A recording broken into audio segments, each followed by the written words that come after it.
Hey everyone, how's everybody doing today? It's another day at school, another day of classes. We got through it, right? So, we're going to deep dive into episode 2 of, New England Next Gen. So, here we go.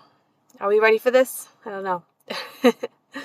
So, the title of my episode today is called Who's Really Running the Boston Schools?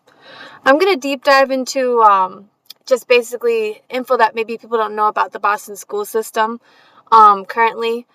A lot of people aren't aware. It's not so based on college, but I figure since I'm a mom and I'm a student, it's kind of prevalent. So, I'd love to hear everyone's thoughts. But, going into the future, if you're, a young adult and you haven't had children yet and you're from the Boston area, you might want to know this about the school system. And I mean, it all trickles down eventually. So, here we go.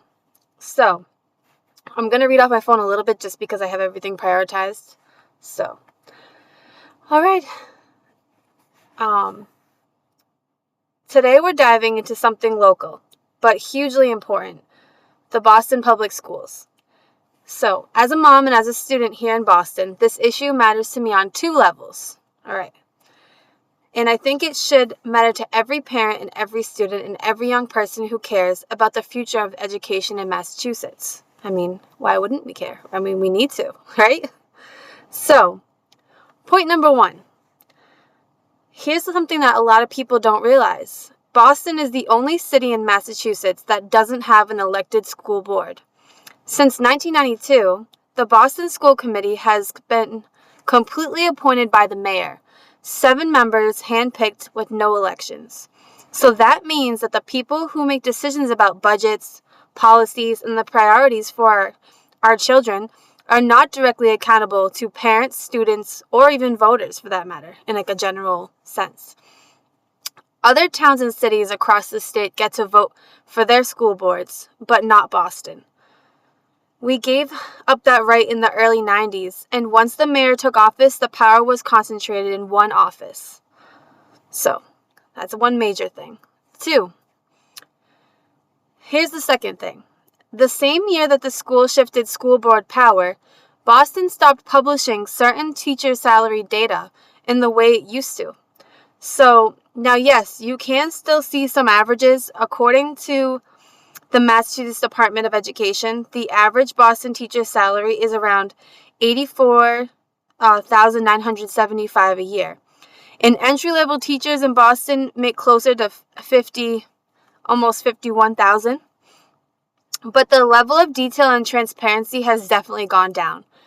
So for parents, students, and taxpayers, that should matter. It does matter.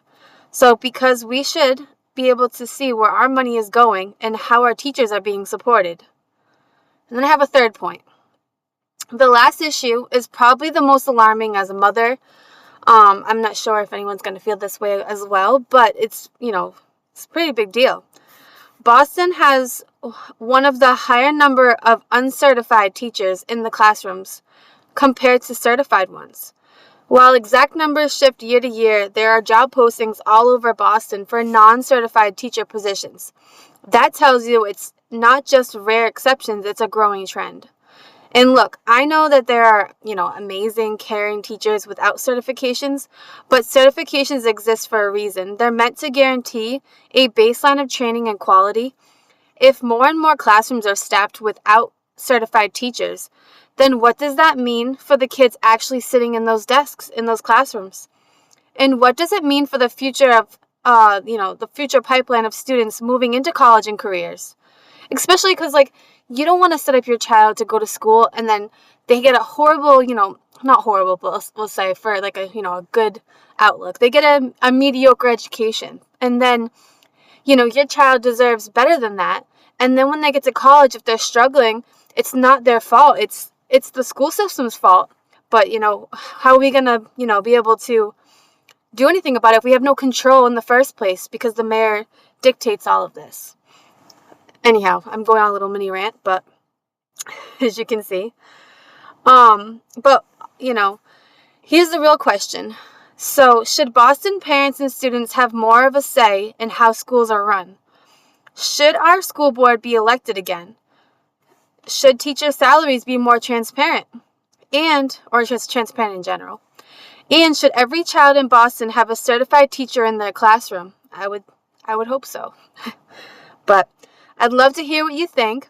If you're a Boston student, a parent, or even if you've seen these issues in your own town, please send me your thoughts. So you can message me again on Instagram, or you can email me. The website's up now. I said yesterday in yesterday's episode that I would have it up. I put it up today just for the fact that way people have more easy access to be able to contact me and give me their thoughts. If you guys want to make a video, and then I can repost it to, as a response, whatever, you think for a response, that you deem appropriate. Sure. And I'm open to all thoughts. So you can have a different opinion. I'm not biased to anyone's opinion. I'm always open ears to everything.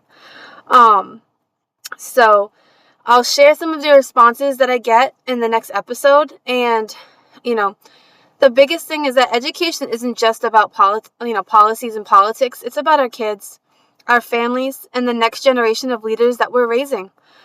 Well, and, that's how I'm pretty much going to end this episode, but it's crazy to think that we have less control of the education of our children in Boston than anywhere else in Massachusetts. It's kind of a scary thought, but, that's what I'm going to leave you with today. I'm Sarah Howard, and this is New England Next Gen. Have a good day, guys.